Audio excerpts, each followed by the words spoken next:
On commence avec Montréal. On me dit souvent, Gilbert, que la position du Parti Action Montréal est claire. Moi, j'ai dit, il va falloir que quelqu'un arrête de penser que c'est possible de régler quelque chose. Quand tu te frappes, tu le cloues toujours de la même façon, là. Savez-vous quoi? Il va toujours rentrer de la même façon. Il n'y a pas de secret, là. Si tu frappes, il va arriver à la même chose. Toujours le même résultat. Et j'ai dit qu'à court terme, il va falloir qu'on demande, sans insister, peut-être en insistant, mais sans obligation, mais de leur faire comprendre qu'ils ont une grande possibilité d'aider le phénomène de l'itinérance à Montréal, qui semblerait être grandissante. Et on parle de 5 000. Moi, je pense que c'est un peu plus que ça, mais on parle, disons, de 5 000 itinérants. Et il y a énormément de lieux de culte à Montréal, des églises, des mosquées.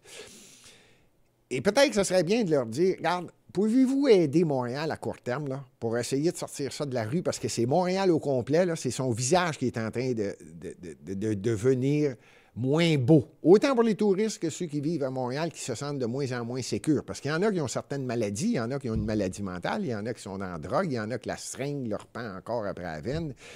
Il y a toutes sortes d'itinérances. En fait, il y en a 3 ou 4, là, on parle de maladie mentale, on parle de drogue, ou on parle de gens qui viennent de subir une épreuve difficile dans leur vie et que c'est plus à court terme. Ceci dit, il serait peut-être bien d'essayer de vérifier auprès des lieux de culte, des églises, je le répète, et leur dire, regarde, à court terme, Action Montréal, dont je suis candidat à la mairie de Montréal, on a l'intention d'aider et d'arrêter de frapper le clou de la même façon, de se comparer à d'autres villes qui l'ont déjà fait à travers le monde dans différents pays.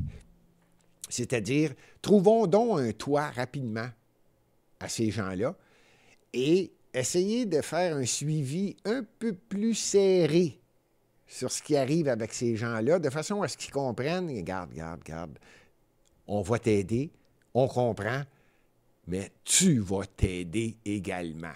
Tu sais, à un moment donné, est-ce qu'il y en a qui... De toute façon, je l'ai dit dans l'émission précédente, c'est-tu devenu une industrie, ça? Est-ce que quelqu'un fait de l'argent avec ça pour essayer de conserver l'itinérance bien en vie? À Montréal, tenez-vous bien. Après vérification, ça a été long, je le dis, je le répéterai jamais assez, je mange tous les budgets de la Ville de Montréal depuis à peu près, au moins depuis 10 ans, là, minimum. Et c'est long d'aller chercher de l'information depuis l'arrivée de Projet Montréal. L'administration qu'on a actuellement à Montréal, là, c'est rendu un roman. Il n'y a plus vraiment de chiffres. On a de la difficulté à trouver où vont les dépenses. Impossible de voir dans le budget, là, bon, OK, est-ce que le 800 millions de dollars prévus pour les pistes cyclables, on peut-tu avoir un... Où ça? Quand ça? Comment ça? Quelle rue commerciale? Qui va avoir mal? Quel stationnement qu'on va perdre? Oubliez ça, vous n'aurez jamais ces informations-là dans le budget. Non, c'est des grandes phrases. Et il y a quelques obligations avec certains chiffres. Le budget global, puis différentes dépenses, mais c'est tellement difficile d'aller chercher de l'information précise. Comme par exemple, l'Office, ça s'appelle l'Office municipal d'habitation de Montréal, l'OMHM, l'Office municipal d'habitation de Montréal. Ça, c'est un organisme qui relève c'est la Ville de Montréal qui est au-dessus de ça. Et là, je disais, il faudrait bien que je trouve combien la Ville de Montréal a de logements. Actuellement, au moment où on se parle, la Ville possède des logements par la remise de l'Office municipal d'habitation pour justement aider, peut-être, trouver des logements abordables à des gens qui sont dans le besoin, pas des itinérants, pas nécessairement des itinérants qui s'en sont sortis et qui veulent avoir un logement, mais des gens qui cherchent des logements à prix abordable, qui ont de la difficulté. Bon, tenez-vous bien, là. On va y aller dans l'ordre parce que c'est pas juste le premier chiffre que je vais arriver comme total. La Ville gère 20 810 logements. Vous avez bien entendu, là. 20 810. On parle de 2025, là. J'essayais d'être le plus précis possible parce que je me dis, les élections vont avoir lieu en novembre. Il va falloir que quelqu'un connaisse les chiffres. Eh bien, l'impression qu'il n'y a pas grand monde qui connaît les chiffres dans les candidats à Montréal. On appelle ça des logements, anciennement, on disait des logements à prix modique. logements abordables, logements sociaux. Ça s'appelait logement à prix modique. Ça, c'est 20 810. Là, il faut rajouter à ça 1400. Ça s'additionne, là. 1452 logements dans 11 résidences pour aînés. Ça, c'est un projet qui a été créé. Ça s'appelle En Harmonie. Pas de problème avec ça. Je veux juste arriver avec le total pour que tout le monde comprenne bien où je m'en vais avec ça. Donc, on a dit 20 810, 1452 dans 11 résidences. Et là, je ne suis pas sûr si c'est 733 ou 736. Là, je dis 735 logements abordables construits dans le cadre de différents programmes aidés par le gouvernement du Québec qui s'appelle Logement abordable Québec. Donc, j'arrive avec un total, tenez-vous bien, 23 234 logements.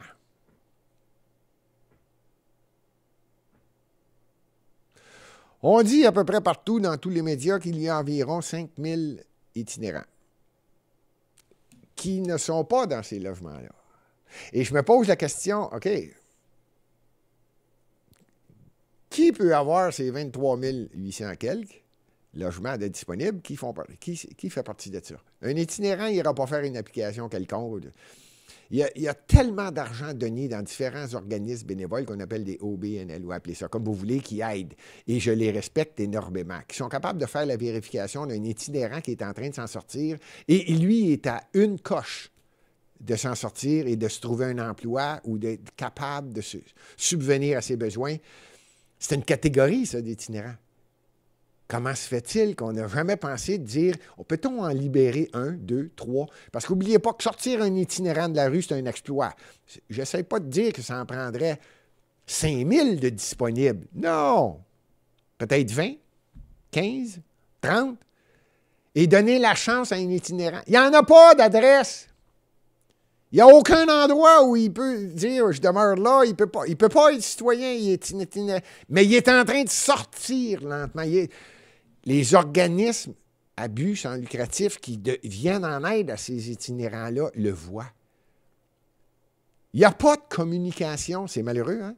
Il n'y a pas de communication. C'est une belle démonstration qu'il n'y a pas de communication, là.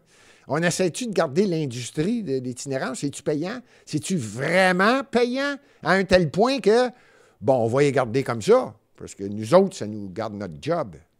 J'essaie pas de dire, là, j'essaie pas de le dire de façon maligne. Non. J'essaie de dire, bon, si on veut le régler, le problème, arrêtons de taper sur le clou de la même façon. Réalisons qu'il y a une possibilité qui est différente. Deuxièmement, je viens de dire, là, 23 000.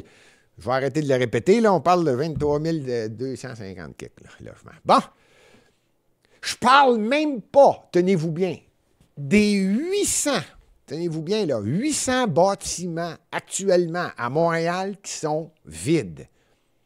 Tenez-vous bien. La ville paye pour le chauffage différents frais pour pas que la bâtisse dépérisse trop.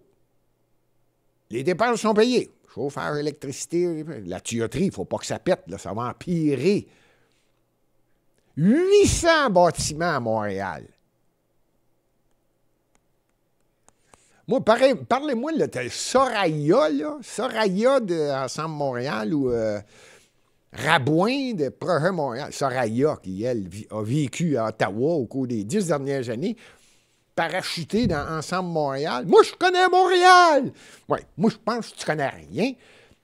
Ou Rabouin qui dit, moi, je vais suivre la ligne de Valérie Plante. Ouais, moi je pense que toi ici, tu as un Christi de problème. Là. Y a-tu quelqu'un qui va regarder Montréal de l'angle où c'est les Montréalais qui doivent être servis,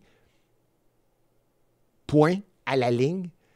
Quand tu es un élu, tu sers la population. Mais là, il serait peut-être temps, là, au lieu de parachuter n'importe qui n'a aucune idée de ce qui se passe, qui n'a même pas l'intention d'améliorer la qualité de vie des citoyens. Triste. Puis en plus, qui copie habituellement tout ce que je dis ou que j'écris dans différents réseaux sociaux. Ils n'ont même pas d'idée de ce qui se passe. Ils sont obligés de suivre ce que j'écris ou je dis. Et après ça, les médias couvrent les autres. Ridicule. Ridicule. 800 bâtiments à Montréal. 800 bâtiments à Montréal, vides, entretenus, payés. C'est des dépenses en titi. Mais je suis en train de faire les calculs. Si ça coûte à peu près 70, bien là, on est en 2025, ça coûtait 70, avant la grippe chinoise, là, ça coûtait à l'entour de 70 000 par itinérant par année, en divers services sociaux, psychiatres, travailleurs sociaux, hébergement dans les organismes que Montréal aide financièrement. À peu près 70. Donc, on doit être autour de 85-90 000 par année. S'il y en a 5 000, faites votre calcul. Donc, je dis, pourquoi pas utiliser certains bâtiments à Montréal qui sont non seulement disponibles, là, la ville paye pour les garder avant qu'ils tombent. Là, il faut garder la tuyauterie, il faut garder différentes choses. Paye, mais sont inhabités. Ben, incroyable. Incroyable. Incroyable. Puis là, j'ai deux, je répète, je suis candidat à la mairie de Montréal, au sein du Parti Action Montréal. Je pense qu'on a plus de candidats actuellement que le parti, peu importe lequel des deux. Là. Aucun média veut couvrir ça. Aucun média veut couvrir Action Montréal ou couvrir Gilbert Thibodeau, qui connaît probablement mieux Montréal que les deux candidats déclarés ensemble. Incroyable. Ça peut vous sembler une insulte? Pas pantoute. Pas pantoute. Là-dessus, ah oui, j'oubliais. Je termine là-dessus parce que là, je sais qu'il y en a qui ont hâte qu'on parle du Grand Blond. Sur les 800 bâtiments, il y en a 150 à peu près. Ça, il me reste à vérifier, là, certains hôpitaux ou différentes bâtisses assez vieilles pour être classées patrimoniaux. Un phénomène patrimonial. Des bâtiments patrimoniaux. Ouais, il y en a peut-être 150, alentour de 150 dans les 800. Est-ce que ça pourrait être certains de ceux-là? Ils ont déjà. On sait déjà que quand on dit patrimoniaux, ça veut dire « touche pas ». Il est là pour rester. OK? Peut-être que là, on aurait la garantie finale avec une aide financière, peut-être, je n'ai pas dit obligatoire, peut-être du gouvernement du Québec ou du Canada. C'est des bâtiments patrimoniaux. On pourrait peut-être demander une certaine aide parce que ça embellit la ville d'avoir des beaux bâtiments patrimoniaux et s'en servir à l'interne pour servir, je reviens, mes sans-abri ou les itinérants. Il y a même certains bâtiments qui pourraient faire en sorte que ça devienne un centre d'accueil majeur. Puis là, je pourrais vous en nommer, là, sur René Lévesque, là, il y en a un beau bâtiment. Il y en a un autre sur Saint-Denis, là, je peux vous dire, au nord de Jean Talon. Là. Si vous saviez comment le Parti Action Montréal connaît exactement où on s'en va et les possibilités et ce qui va être fait à court terme, de façon à améliorer la qualité de vie des citoyens et surtout des itinérants. Arrêtez de penser que c'est payant. On va les laisser comme ça, on va les servir, on va leur donner une pomme, puis c'est payant. Les organismes font beaucoup d'argent, la ville donne beaucoup d'argent, le gouvernement donne beaucoup d'argent, le Canada. Puis tout le monde flatte la bédaine, dit « Ah, on en fait beaucoup, on en donne. » Tu fais rien. Tu dis « Reste dans ta crotte, puis je vais t'aider. » C'est ça que tu fais. Ça serait peut-être bien de s'asseoir et commencer à dire « Je vais t'aider, tu vas démontrer que tu avais besoin d'aide et que tu es capable. » On peut-tu donner de la fierté à ces gens-là? Calique! Salut tout le monde, j'espère que vous avez apprécié cet extrait. Pour voir l'émission au complet, vous devez être abonné à Lux Media. Mais pour ça, c'est très simple. Vous allez sur notre site luxmedia.info. Il y a un petit bouton rouge en haut pour faire un don. Vous cliquez là-dessus, vous choisissez l'option récurrente et comme ça, vous devenez un patron de Lux Media. Vous soutenez le journalisme indépendant et vous soutenez notre travail depuis 2017. Alors, merci de faire partie de notre grande famille, de soutenir la liberté d'expression et on se voit pour une prochaine émission.